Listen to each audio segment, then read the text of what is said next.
नमस्कार विद्यार्थी मित्रांनो, स्वागत आहे तुमचं आपलं चॅनल एमपीएससी गर्लवरती.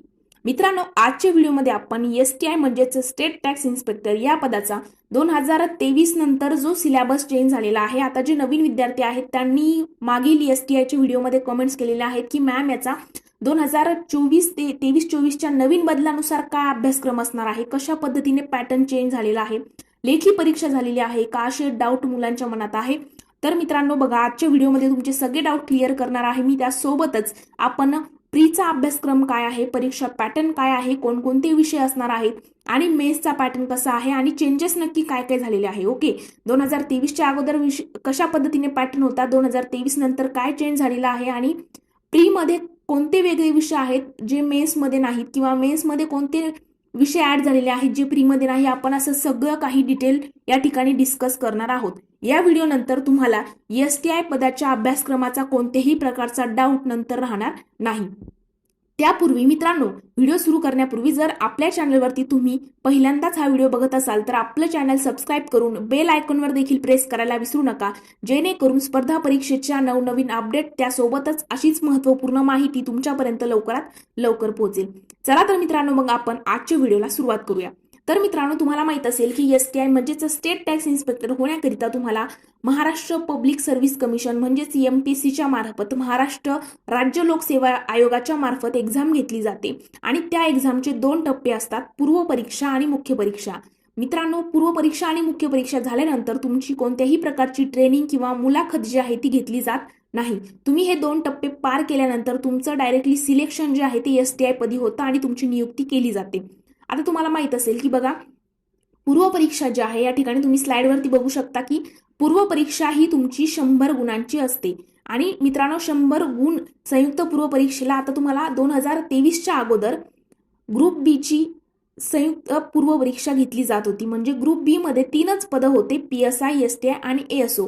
2023च्या नवीन बदलानुसार पीएसआय, एसटीआय, एएसओ सोबतच दुय्यम निबंधक म्हणजे सब रजिस्टर हे पद सुद्धा ग्रुप बी मध्ये ऍड झालेलं आहे. आणि 2023चा नवीन बदल असा की ग्रुप बी ची सेपरेट पूर्व परीक्षा न होता आता ग्रुप बी आणि ग्रुप सी ची एकूण 10 पोस्ट करिता एकच पूर्व परीक्षा घेतली जाणार आहे. हा आयोगाचा नवीन बदल मित्रांनो तुमच्याकरिता चांगलाच आहे, कारण की तुम्ही एकाच परीक्षेची तयारी एकदाच करणार, मात्र 10 पोस्ट करिता मेन्सला तुम्ही आयपीआर या ठिकाणी असणार आहात.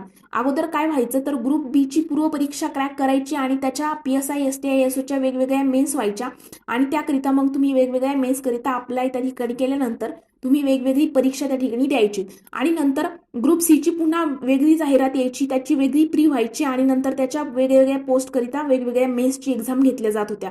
मात्र आयोगाने 2023 नंतर काय बदल केलेला आहे तर ग्रुप बी च्या पीएसआय, एसटीआय, एएसओ सोबत सब रजिस्टर पद ऍड केलेलं आहे आणि सोबत ग्रुप सी चे जेवढे काही 6 पद आहेत अशा टोटल ग्रुप बी आणि ग्रुप सी करिता एकूण एकत्र 100 गुणांची एकच परीक्षा घेतली जाणार.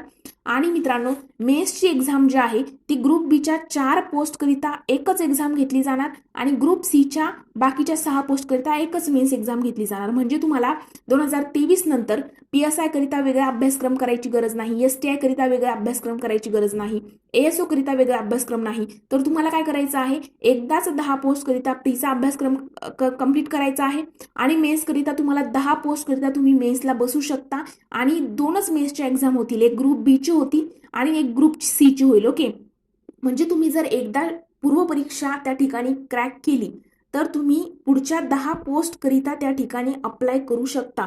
म्हणजे मग तुम्ही नंतर ग्रुप बी च्या 4 पोस्टच्या मुख्य परीक्षेला बसणार आणि ग्रुप सी च्या बाकीच्या 6 ज्या पोस्ट आहेत त्याच्या मुख्य परीक्षेला बसणार आणि एकच मुख्य परीक्षा देऊन तुम्ही कोणतेही पद कट ऑफ नुसार मिळवू शकता. अशा पद्धतीचा 2023चा नवीन बदल आयोगाचा केलेला आहे. तर आता आपण पुढे आणखी डिस्कस करण्यापेक्षा आपण आता सिलेबसवरती येऊया. तर बघा, तुमची एसटीआयची जी पूर्व परीक्षा असणार आहे ती तुमची असणार आहे 100 गुणांची, मुख्य परीक्षा 400 गुणांची असणार आहे आणि मुलाखत वगैरे शारीरिक चाचणी कोणतीच गोष्ट तुम्हाला एसटीआय करिता नाही. आता पूर्व परीक्षेचं जर नियोजन आपण बघितलं तर बघा, 100 प्रश्न विचारले जातील, त्याकरिता 100 गुण दिले जातील. म्हणजे एका प्रश्नाला 1 गुण आहे. दर्जा पदवीचा असणार आहे. माध्यम मराठी व इंग्रजी माध्यम, म्हणजे तुम्ही इंग्रजीतून ही एक्झाम देऊ शकता, मराठीतूनही देऊ शकता. परीक्षेचा कालावधी 1 तास म्हणजे 60 मिनिटं त्या ठिकाणी 100 प्रश्न सॉल्व्ह करण्याकरिता दिले जातील. प्रश्नपत्रिकेचं स्वरूप हे वस्तुनिष्ठ बहुपर्याय म्हणजेच मल्टिपल चॉईस क्वेश्चन्स असणार आहे.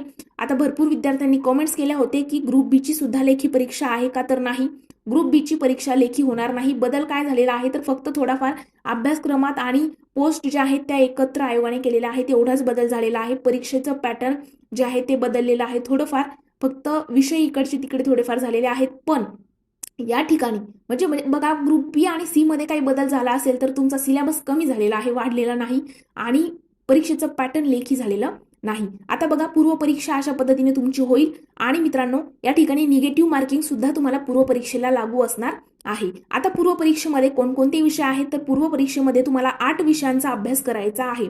त्यामध्ये तुमचा पहिला विषय आहे इतिहास. इतिहासामध्ये तुम्हाला आधुनिक भारताचा आणि महाराष्ट्राचा इतिहास करायचा आहे. तुम्हाला प्राचीन इतिहास किंवा मध्ययुगीन इतिहास या ठिकाणी विचारला जात नाही, तुम्हाला फक्त आधुनिक भारताचा इतिहास आणि महाराष्ट्राचा इतिहास अभ्यासायचा आहे.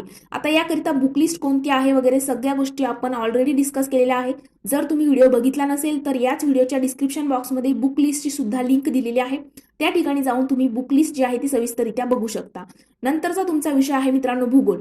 भूगोल विषयामध्ये तुम्हाला महाराष्ट्राच्या भूगोलाच्या विशेष अभ्यासासह बघा, पृथ्वी, जगातील विभाग, हवामान, अक्षांश, रेखांश, महाराष्ट्रातील जमिनीचे प्रकार असतील, पर्जन्यमान म्हणजे कुठे कोणत्या प्रदेशात किती सेमी पाऊस पडतो वगैरे ह्या गोष्टी, प्रमुख पिके, शहरे, नद्या, त्यानंतर उद्योगधंदे, हे सगळं काही तुम्हाला भूगोलमध्ये अभ्यासायचं आहे.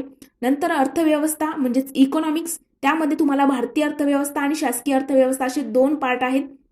भारतीय अर्थव्यवस्थामध्ये तुम्हाला राष्ट्रीय उत्पन्न, शेती, उद्योग, परकीय व्यापार, बँकिंग, लोकसंख्या, त्यानंतर दारिद्र्य, बेरोजगारी, मुद्रा आणि राजकोषीय नीती इत्यादी तुम्हाला भारतीय अर्थव्यवस्थामध्ये करायचं आहे. सोबत तुम्हाला शासकीय अर्थव्यवस्थामध्ये अर्थसंकल्प म्हणजेच आपला बजेट, लेखा आणि लेखा परीक्षण ज्या आहे त्याच्या समित्या वगैरे सगळं काही अभ्यासायचं आहे.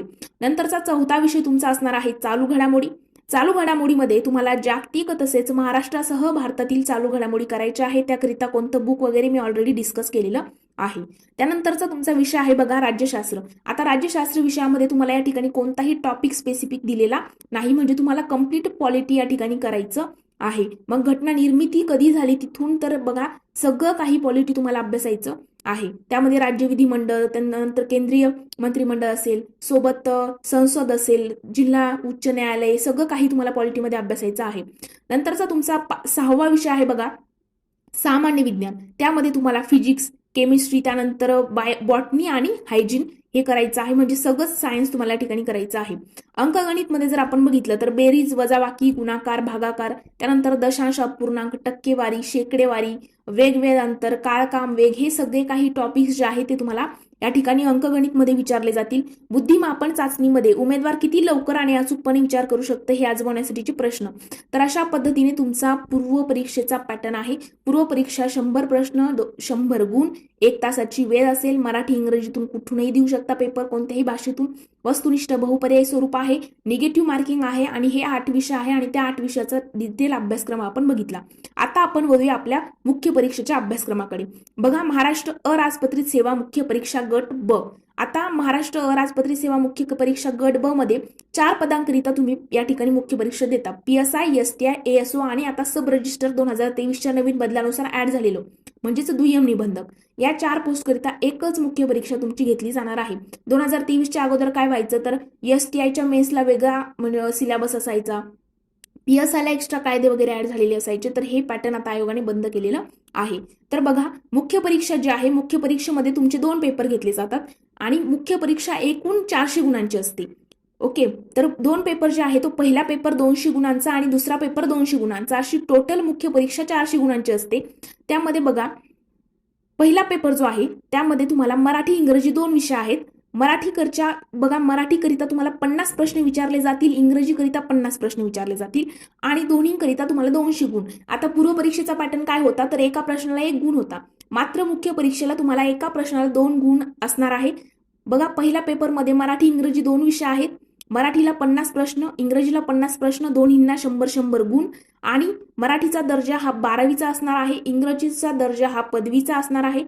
त्यानंतर परीक्षेचा कालावधी हा 1 तास, म्हणजे काय तर जरी पहिला पेपर 200 गुणांचा असेल, पण त्याकरिता तुम्हाला प्रश्न मात्र 100च विचारले जाणार आहेत. त्याकरिता तुम्हाला 1 तासाची वेळ म्हणजे 60 मिनिटं आहेत आणि वस्तुनिष्ठ बहुपर्यायी स्वरूप म्हणजे मल्टिपल चॉईस क्वेश्चन्स या ठिकाणी विचारले जाणार आहेत. मग दुसरा पेपर जो आहे तो असणार आहे सामान्य अध्ययन आणि बुद्धिमापन चाचणी. आता त्यामध्ये पण तुम्हाला 100 प्रश्न आणि 200 गुण दिले जाणार आहेत. दर्जा पदवीचा असेल, परीक्षेचा कालावधी 1 तास आणि वस्तुनिष्ठ बहुपर्याय म्हणजे मल्टिपल चॉईस क्वेश्चन्स या ठिकाणी विचारले जाणार आहेत. आता बघा, मग जो तुमचा मुख्य परीक्षेचा पहिला पेपर जो आहे, ज्यामध्ये तुम्हाला 100 प्रश्न विचारले जाणार आहेत 200 गुणांकरिता, त्यामध्ये तुमचा पहिला विषय आहे मराठी. मराठीमध्ये तुम्हाला सर्वसामान्य शब्दसंग्रह, वाक्यरचना, व्याकरण, म्हणी, वाक्यप्रचार, त्यांचा अर्थ काय आहे, उपयोग काय आहे आणि उत्तरावरील प्रश्नांची उत्तरं. म्हणजे काय, तर 10वीला मध्ये तुम्हाला माहित असेल 10वी मध्ये आपल्याला एक पॅराग्राफ दिला जायचा आणि खाली 3-4 प्रश्न त्या पॅराग्राफवरती विचारले जायचे. तशा पद्धतीने प्रश्न तुम्हाला मेन्सला मराठीला विचारले जातील. सगळेच प्रश्न त्यावरती नसणार, पण काही प्रश्न तशा पद्धतीने विचारले जातील. त्यानंतर मराठीचं व्याकरण वगैरे विचारलं जाणार आहे. इंग्लिशचं पण मित्रांनो सेम आहे, कॉमन व्हॅक्युबलरी वगैरे, सेंटेन्स स्ट्रक्चर, ग्रामर वगैरे सगळ्या गोष्टी तुम्हाला करायच्या आहेत. त्यासोबत तुम्हाला पॅसेजवरती सुद्धा काही प्रश्न विचारले जाणार आहेत इंग्रजी व्याकरणाकरिता. तर मराठी आणि इंग्रजी हे 2 विषय तुमचे मुख्य परीक्षेच्या पहिल्या पेपरला असणार आहे. मग दुसरा पेपर जो आहे मित्रांनो, तर या ठिकाणी लक्षात घ्यायचं आहे, पूर्व परीक्षेला जे 8 विषय आपल्याला होते तेच 8 विषय तुम्हाला इकडे मुख्य परीक्षेला असणार आहे. काहीच बदल या ठिकाणी केलेला नाही. काही गोष्टी आहेत ज्या ऍड झालेल्या आहेत, त्या मी तुम्हाला या ठिकाणी सिलेबस समजून सांगताना या ठिकाणी सांगणार आहे. तर बघा, पहिला तुमचा विषय आहे सामान्य बुद्धिमापन आणि आकलन. म्हणजेच काय, उमेदवार किती लवकर आणि अचूकपणे विचार करू शकतो आजमावण्यासाठीचे प्रश्न विचारले जातील. दुसरा आहे चालू घडामोडी. आता हा विषय तुम्हाला पूर्व परीक्षेला पण होता, त्यामुळे तुम्ही जर पूर्व परीक्षेचा अभ्यासच चांगला केला तर या ठिकाणी मुख्य परीक्षेचा जवळजवळ 90% सिलेबस तुमचा कव्हर झालेला असतो आणि 10% तुम्हाला मराठी इंग्रजी एक्स्ट्रा करायचं आहे. आता बघा, तिसरा विषय आहे अंकगणित आणि बुद्धिमत्ता. त्यामध्ये तुम्हाला माहित असेल की अंकगणितमध्ये कोणकोणते विषय वगैरे आहेत, कोणते टॉपिक आहेत ते तुम्हाला करायचं आहे. त्यानंतर बघा, माहितीचा अधिकार अधिनियम 2005 आणि महाराष्ट्र लोकसेवा हक्क अधिनियम 2015. आता तुम्हाला पूर्व परीक्षेला हे 2 टॉपिक नव्हते. ओके, माहितीचा अधिकार अधिनियम नव्हता आणि महाराष्ट्र लोकसेवा हक्क अधिनियम सुद्धा पूर्व परीक्षेला नव्हता. मात्र मुख्य परीक्षेला हा एक्स्ट्रा टॉपिक तुम्हाला ऍड झालेला आहे, याचा एक्स्ट्रा अभ्यास करावा लागेल. 5वा तुमचा विषय आहे राज्यशास्त्र म्हणजेच पॉलिटी. आता या ठिकाणी तुम्हाला दिसत असेल की पूर्व परीक्षेला आपल्याला फक्त राज्यशास्त्र एवढंच दिलेलं होतं, मात्र मुख्य परीक्षेला इकडे टॉपिक सुद्धा त्यांनी दिलेले आहेत. बघा, घटना कशी तयार झाली, घटनेच्या प्रस्तावनेमागची भूमिका, तत्वे, घटनेची महत्वाची कलमं, ठळक वैशिष्ट्ये असतील, केंद्र राज्य संबंध, निधर्मी राज्य, मूलभूत हक्क व कर्तव्य, राज्य धोरणाची मार्गदर्शक तत्व, शिक्षण, युनिफॉर्म सिव्हिल कोड, त्यानंतर स्वतंत्र न्यायपालिका आहे, त्यानंतर राज्यपाल, मुख्यमंत्री, त्यांचं मंत्रिमंडळ, त्यांची नक्की काय कर्तव्य आहेत, काय अधिकार आहेत, कोणकोणती कार्य ते पार पाडतात, राज्य विधिमंडळामध्ये विधानसभा आहे, विधान परिषद आहे, त्यांचे विधानसभा आणि विधान परिषदेचे सदस्य आहेत, त्यांचे काय अधिकार आहेत, काय कर्तव्य असणार आहेत, विधी समित्या असतील, हे सगळं काही तुम्हाला पॉलिटीमध्ये मेन्सला अभ्यासायचं आहे. नंतरचा तुमचा विषय आहे बघा इतिहास. इतिहासामध्ये सुद्धा इथे त्यांनी सामाजिक आणि आर्थिक जागृती 1885 ते 1947 पर्यंत कोणकोणत्या चळवळी वगैरे झाल्या सगळ्या गोष्टी, महत्वाच्या व्यक्तींचं कार्य, त्यानंतर समाज सुधारकांचं कार्य तुम्हाला करायचं आहे, स्वातंत्र्यपूर्व भारतातील सामाजिक जागृतीतील वर्तमानपत्र करायचे आहेत, शिक्षणाचा परिणाम कशा पद्धतीने झाला, स्वातंत्र्यपूर्व काळातील आणि इतर समकालीन चळवळी असतील किंवा राष्ट्रीय चळवळी असतील बाकीच्या, त्या सगळ्या काही इतिहासामध्ये तुम्हाला अभ्यासायच्या आहेत. नंतरचा तुमचा विषय आहे बघा भारताचा आणि महाराष्ट्राचा भूगोल. त्यामध्ये तुम्हाला महाराष्ट्राचा व भारताचा प्राकृतिक भूगोल अभ्यासायचा आहे, मुख्य प्राकृतिक विभाग अभ्यासायचे आहे, हवामानशास्त्र, पर्जन्यमान व तापमान, पर्जन्यातील विभागवार बदल काय काय झालेले आहेत, नद्या असतील, पर्वत आणि पठार, विविध भूरूपे, राजकीय विभाग, प्रशासकीय विभाग, नैसर्गिक संपत्ती, वने आणि खनिजे. त्यासोबत बघा मानवी आणि सामाजिक भूगोल आहे, लोकसंख्या आहे, लोकसंख्येचे स्थानांतर, त्यांचे उगम आणि इष्टस्थानावरील काय परिणाम झालेले आहेत ते, सोबत ग्रामीण वस्त्या आणि तांडे आणि झोपडपट्ट्या आणि त्यांचे प्रश्न तुम्हाला भूगोलमध्ये अभ्यासायचे आहेत. आणि नंतरचं बघा पर्यावरण. आता या ठिकाणी एक्स्ट्रा पॉईंट काय ऍड झालेला आहे, पर्यावरण. अगोदर काय एक्स्ट्रा पॉईंट होता, तर 2 अधिनियम होते 2005 आणि 2015 एक्स्ट्रा ऍड झालेला आहे. सोबत पर्यावरणामध्ये मानवी विकास व